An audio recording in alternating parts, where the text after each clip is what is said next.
नमः जनभाषायै संस्कृताय मित्रों। श्री गुरुवे नमः। वंदे वेदमातरम्। संस्कृत बाय तेजेंद्रन सरल संस्कृतम यूट्यूब चैनल में आप सभी का स्वागत है। आज हम इस वीडियो के माध्यम से नीति शतक के 12वें श्लोक का अध्ययन करेंगे। यह मूर्ख पद्धति के अंतर्गत 12वां श्लोक है और जो मुख्य नीति शतक है उसका यह अंतिम श्लोक ऐसा आप कह सकते हैं। इस श्लोक में भर्तृहरि जी कहते हैं कि मूर्खस्य नास्ति औषधम। यह सूक्ति भी है और यह भर्तृहरि जी द्वारा सबसे उपयुक्त वाक्य का प्रयोग किया गया है मूर्खों के लिए।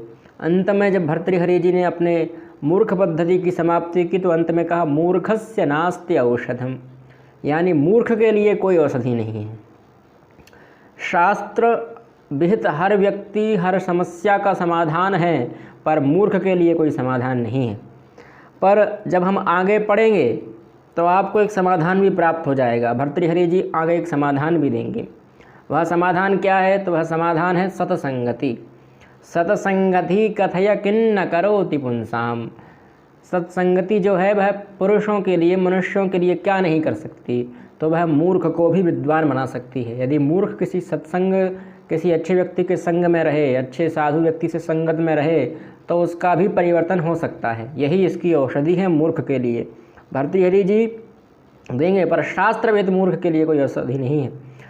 शार्दूल विक्रीडितम छंद है और भर्तृहरि जी कहते हैं शक्यो वारयितुं जलेन हुतभुक् क्षत्रेण सूर्यातपः नागेन्द्रो निशितांकुशेन समदो दंडेन गोगर्धवौ व्याधिर्भेषज संग्रहीश्च विभिदैः मंत्रप्रयोगैर्विषम् सर्वस्यौषधमस्ति शास्त्रविहितं मूर्खस्य नास्त्यौषधम् मूर्खस्य नास्त्यौषधम्। अशक्यो, शक्य अर्थात कर सकते हैं, सकते हैं। क्या कर सकते हैं? वारयितुम, शमयितुम, शांत कर सकते हैं। किसको? हुतभुक। हुतभुक अर्थात अग्नि।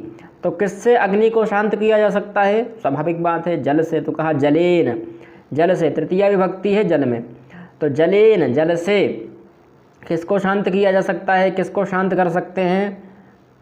तो अग्नि को शांत कर सकते हैं। फिर कहा छत्रेण सूर्यातपः। छत्रेण में तृतीया विभक्ति है, कर्ण है, कर्ण है छत्र।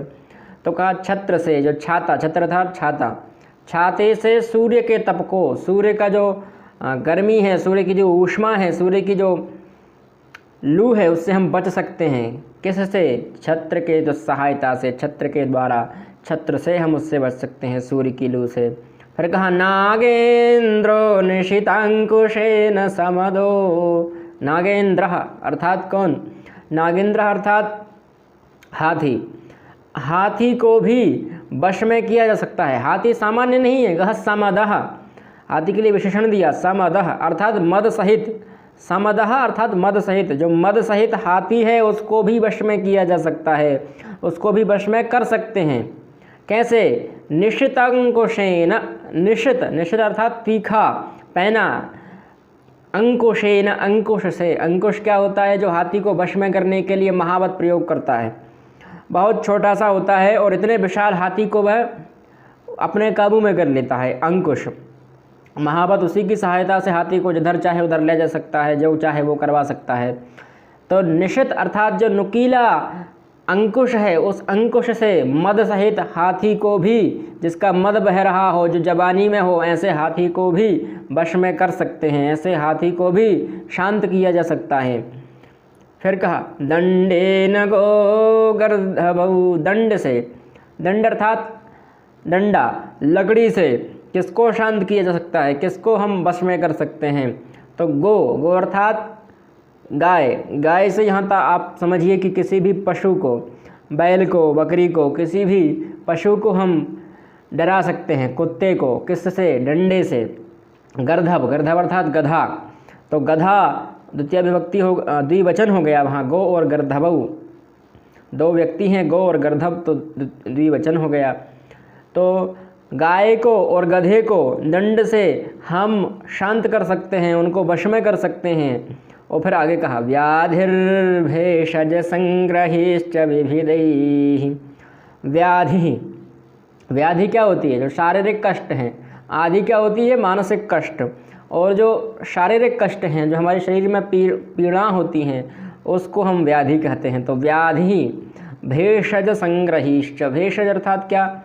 भेषज अर्थात जो दवाइयाँ हैं, जो औषधियाँ हैं, विविधई अर्थात विविध प्रकार की, बुखार की, मलेरिया की, डेंगू की, सिर दर्द की, कमर दर्द की, हाथ दर्द की, इन सब दवाइयों को आप अगर संग्रहित कर लें, संग्रह कर लें, संग्रहिश्च, संग्रह कर लिया जाए इन सभी दवाइयों का, तो क्या हो सकता है? जो हमारी शारीरिक व्याधियाँ हैं वह हम उनको वश में कर सकते हैं। सिर दर्द होगा तुरंत दवाई खा लें, हाथ दर्द हो तुरंत दवाई खा लें, बुखार आ जाए तुरंत दवाई खा लें। यदि हमारे पास दवाइयों का संग्रहण है, फर्स्ट एड बॉक्स है, तो हम तुरंत बीमारियों से बच सकते हैं। जो सामान्य बीमारी हैं उनसे हम बच सकते हैं। तो यही कहा व्याधिर्भेषज संग्रहिश्च। व्याधि से बचा जा सकता है किस प्रकार? जो विभिन्न प्रकार की दवाइयाँ हैं, विभिन्न प्रकार की औषधियाँ हैं, उनको संग्रह करने से हम बच सकते हैं। फिर कहा मंत्र प्रयोगैर्विषम। मंत्र के प्रयोग से विष को शांत किया जा सकता है। मंत्र के प्रयोग से, यहाँ लिखा है पर यह कभी प्रयोग में नहीं आना चाहिए। अगर सांप काट ले तो आप बिल्कुल डॉक्टर को दिखाइए, झाड़ा फूंकी पर बिल्कुल विश्वास ना करें। पर ऐसे कई प्रमाण मिलते हैं पुस्तकों में, सुश्रुत संहिता और जो चरक संहिता है, इन पुस्तकों में सांप के जहर को उतारने के लिए कुछ मंत्र भी प्रयोग में आते हैं, ऐसे मैंने पढ़ा है।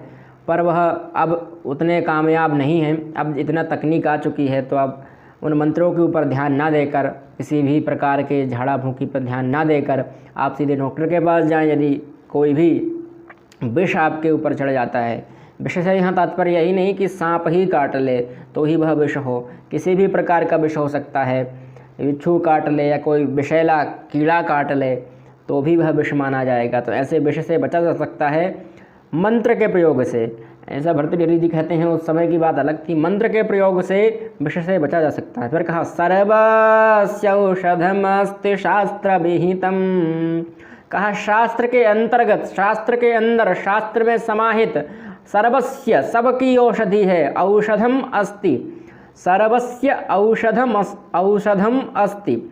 सब शास्त्र में जो विहित है, शास्त्र के अंतर्गत, शास्त्रों के अनुसार, शास्त्रानुसार सभी समस्याओं की, सभी व्याधियों की, सभी कष्टों की औषधि है। पर मूर्खस्य नास्ति औषधम।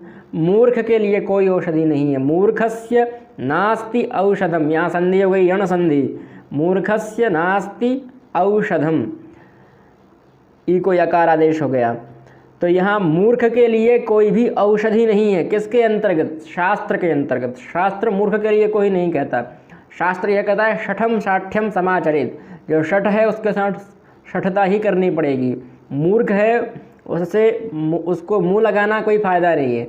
उसको ज्ञान देना पत्थर में मुँह मारना है। इसलिए मूर्ख से जितना हो सके उतना दूर रहिए। भर्तृहरि जी हर बार यह कहते हैं। हाँ, मूर्ख चाहे कि मेरे अंदर परिवर्तन आए तो उसके लिए एक उपाय भर्तृहरि जी आगे देंगे। वह उपाय है सत्संगति कथय किन्न करोति पुंसाम। सत्संगति ही है जो मूर्ख के लिए सन्मार्ग पर ला सकती है, अच्छे मार्ग पर ले जा सकती है, अच्छे व्यक्ति बना सकती है, यदि मूर्ख चाहे तो। नहीं तो मूर्ख के लिए कुछ उपाय नहीं है। जल से अग्नि को शांत कर सकते हैं, छाते से सूर्य के ताप को सहन कर सकते हैं, और जो मद वाला हाथी है उस मद वाले हाथी को पैने धार वाले अंकुश से वश में किया जा सकता है। गाय और गधे को दंड से वश में किया जा सकता है। विभिन्न प्रकार की दवाइयों का संग्रहण करने से व्याधियों से दूर रहा जा सकता है। मंत्र के प्रयोग से विष को दूर किया जा सकता है। शास्त्र हर प्रकार की औषधि देता है, पर शास्त्र के अंतर्गत मूर्ख के लिए कोई औषधि नहीं है। छंद आप जानते ही हैं, शार्दूल विक्रीडनम है, हम पिछली बार भी पढ़ चुके हैं और आगे भी हम वीडियो बना रहे हैं छंदों के ऊपर, तो आप अलग से देख सकते हैं उनके लिए। अगली वीडियो में हम पुनः मिलते हैं, तब तक के लिए जयतु संस्कृतम जयतु भारतम।